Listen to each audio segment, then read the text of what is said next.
Outlaws. To say I love everything Wild West is an understatement. I love the history and the heroes, like Billy the Kid, and all the tales of old. Young Guns is still one of my all-time favorite movies. So when Outlaws was released in 1997, you better believe I had it as close to day one as I could possibly achieve. LucasArts was an amazing force to be reckoned with at the time. They had so many hits under their belts. Dark Forces, Sam & Max Hit the Road, the Monkey Island series, Full Throttle, and of course, TIE Fighter. Not to mention Dark Forces 2, Jedi Knight, and Curse of Monkey Island, the best of those series, were set to release the same year. So I felt fairly safe with not just a Western shooter, but a LucasArts Western shooter. And man, was I right to do so. This was, and I know I say this a lot, an amazing game. And it still is. Check out our playthrough to see what I mean. Not to mention, the remaster by Night Dive was just released, and it really holds true. But when I first loaded this game, the music, the videos, the colors just pulled me in. So by the time Marshall James Anderson loaded up with 6-shooter in hand, I was ready. The UI in this game was so good, showing how many bullets you have left, the reload of the weapons, the nasty taunts from the enemies, the cool, stoic Clint Eastwood-esque way Marshall Anderson dealt with the ruffians one by one, or a bunch all at once, depending on the difficulty settings. This game was not very easy, and it may have had to do with the fact I used to always put every game at the hardest level and charge through until the end. It wasn't until fairly recently I had stopped doing this. I contribute this to having older brothers who always wanted to one-up whatever score I had on any game. So my solution was to put all the games at the super difficult setting so that no one could ever touch my score. And this worked, but I have no need for it anymore. So I stopped. I wanted to just have fun. Anyway, this game made me feel like I was in the role. The heartbreaking tale of revenge, hunting down the men who slaughtered your wife and stole your daughter. The biggest mistake that they could have ever made. No hidden agendas here, just straight action and adventure. Did I mention the music?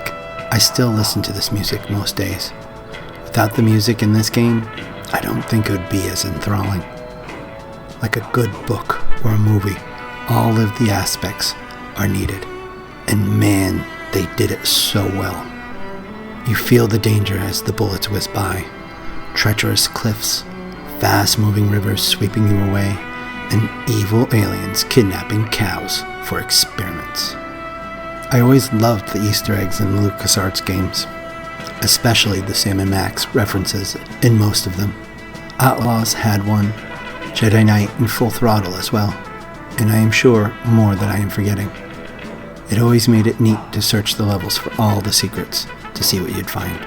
The environments in this game make you feel like you're walking into an old west town or the desert landscape. The weapons and items add such a unique twist. Boilerplate for armor and the Gatling gun to take care of the more hardened enemies. Everything was just thought through, and you can tell it was done with love. The artwork, still to this day, is beautiful and handcrafted. I had mentioned the remaster, done by the great team at Night Dive. I've only played a little bit so far, but the graphics and time they spent in this has been pretty amazing. My only thing is the videos. They were not touched up in any way, shape, or form. I gladly paid $30, but figured they were going to do what they had done with Dark Forces, and what they are doing with the new Blood re-release. I'm hoping that maybe they will still fix the videos and will release them as a patch in the future. Just seems like doing all that hard work and then not doing the storybook video portion that sews it all together is like having the perfect piece of toast, but no butter can be found. In the interim, or maybe it's forever, a fan has made a widescreen version of the videos and put it up on the Nexus Mods site. It's a worthwhile and to me, a necessary download for sure. Regardless, I still highly recommend getting the game, whatever flavor you want, the original or the remaster. If you haven't played this amazing game, it is so worth your while. You will not be disappointed. This game's ending is satisfyingly perfect in every way. Justice is served, and most importantly, your daughter is back, safe under your protection. As you ride off into the setting sun, coming full circle as all great stories should. Thank you all for watching, and be sure to check out any of our numerous playthroughs, and check back every Friday afternoon for another Afterthoughts video. Have an amazing adventure, and we appreciate you all.